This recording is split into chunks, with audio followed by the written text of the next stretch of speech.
2D plans are great, but how can you actually visualize the building that you've been designing?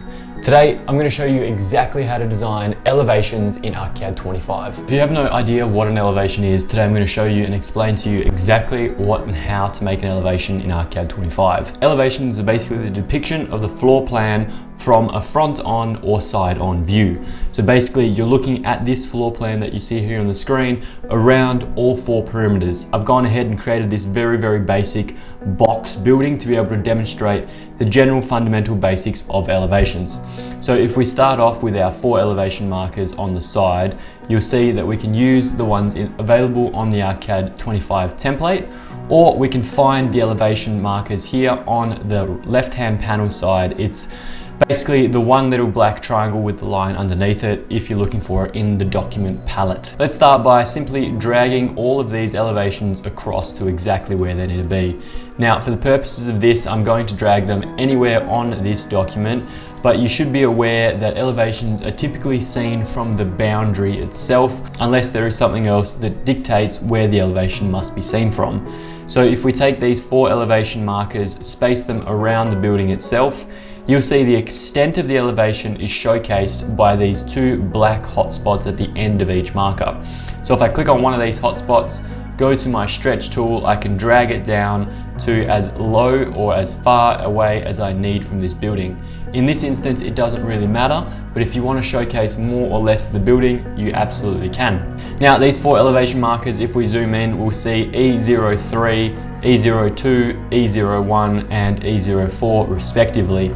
If you look at them a little bit closer, E03 indicates on the right-hand panel what that elevation is actually called, and A301 indicates what page up the top in our layout book we have actually placed that elevation on. So basically, you know, if you look at that elevation on a printout, you'll find it on page 301, despite what page you found the original marker on. Now let's start by clicking on E01 and experiencing what this looks like generically straight out of the ArchiCAD box. As you can see, we have our markers on the right and left-hand side that indicate the levels. If we press Command or Control 7, we can change our story settings here. If we don't want to see these blue markers on the right hand side, we just simply untick, press OK, and they will disappear. However, for the purposes of this, we'll keep them on just so we can showcase what they look like. Again, if I press Command 7, and let's say I change this ground floor plan to 2.7, press OK, you'll see that automatically adjust and automatically update to 2.7. You can see that we've cut through the ground itself. We've showcased 3 windows on the side, and we've showcased our very basic building. Now, depending on what stage you're showcasing and documenting an elevation on, the scope can be vast and wide. It could be as simple as what you see on this picture right here today, or it could be extremely detailed, outlining individual elements. So for example, we could use a text tool here, change our settings to and black, and type in vertical monument cladding steel by builder if we aren't actually documenting the specific cladding, and then draw our line tool underneath pointing to that cladding and changing an arrow. So we'd repeat that same step for the window frames, the doors, and everything between, the roof, the barge, the gutter, everything we need to showcase and detail. There are a number of different ways you can utilize this. You can use Keynotes, which is a CI Tools plugin. You can use basic text. You can do a whole bunch of different varieties. Basic text, which means you manually have to go back and override every single time, is probably the most common and the most basic in ArchiCAD 25. After that, you move to a bit more advanced options and tools. If we came back to our ground floor plan now, found our elevation marker 1, and pressed Command T, we can see that our cut elements are cut, filled, and non-shaded. We can also see that our uncut elements are the surface color fill. If we didn't want that elevation to be in full color, full 3D, we could simply go Uniform Pen Color Fill Non-Shaded, press OK, and then double click on our elevation again. You'll see that automatically update to a black and white line weight option. Now, I have made every single one of these line weights exactly the same. So if we went up to View, On-Screen Options, and down to True Line Weight, we would see the exact line weight that it would be printed. Now, if I was to open up this window setting, go Command T, and overwrite my line weight here from 0.3 to 0.25, not only would you see it as a different color, you would also see it as a much thicker red line.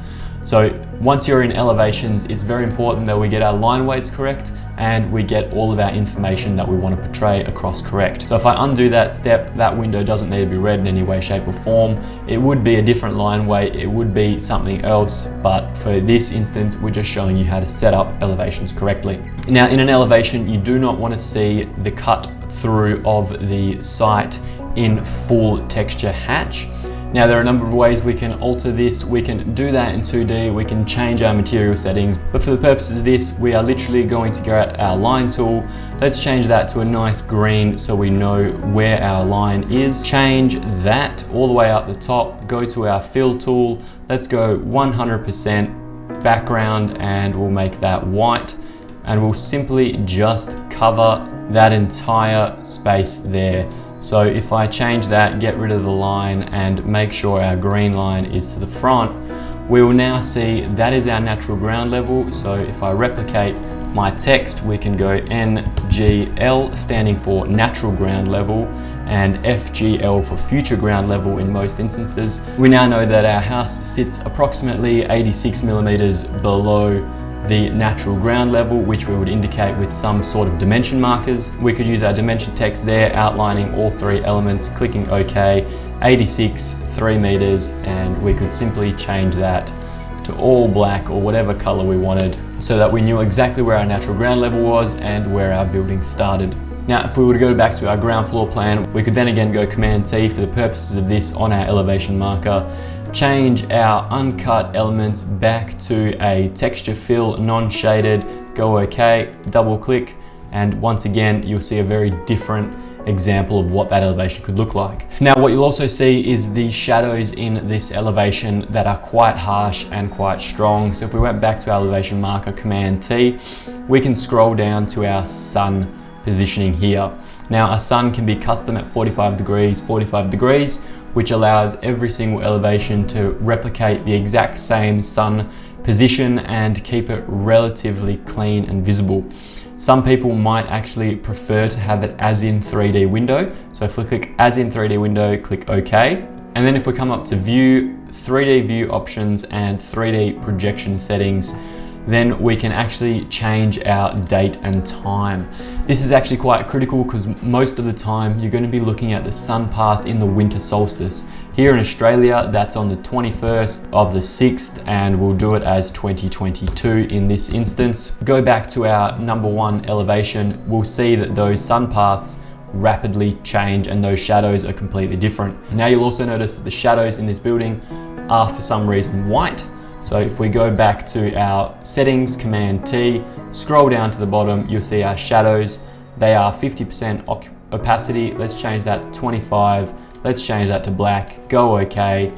Let's go back to elevation 1, and now you'll see those shadows a little bit more pleasing and a little bit more architectural. We would have another building behind it, just to the right backhand side.